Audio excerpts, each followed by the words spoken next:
yazi ukuthi izinto ezincane ezenza umehluko obemkhulu phakathi kwabantu ababusayo nabantu abaswele.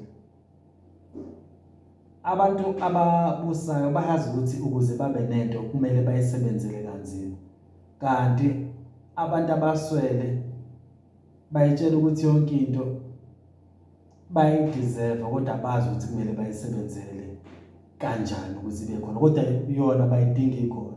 And abantu ababusayo into yabo bayayivaluisha, bayiphathisa okwezikhali zamantungu cause bayabazi ubunzima bokuyisebenzela. Then kweleli side elinye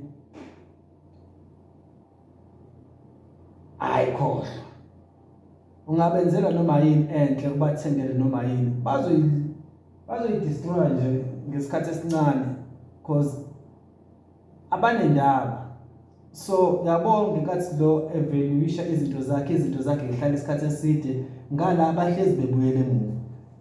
And abantu ababusayo baya-appreciate cause they know ukuthi kumele kuthatha isikhathi esingakanani ukuze wenze into yenzeke. Then ngala bayadimanda baba, bayadimanda and bayabalisa as if there is magic ukwenza izinto. Ngiyethemba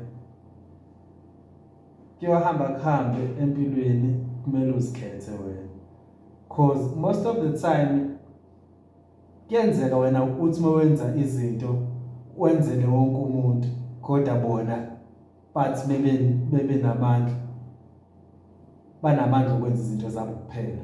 That's how selfish they are. Asibonge.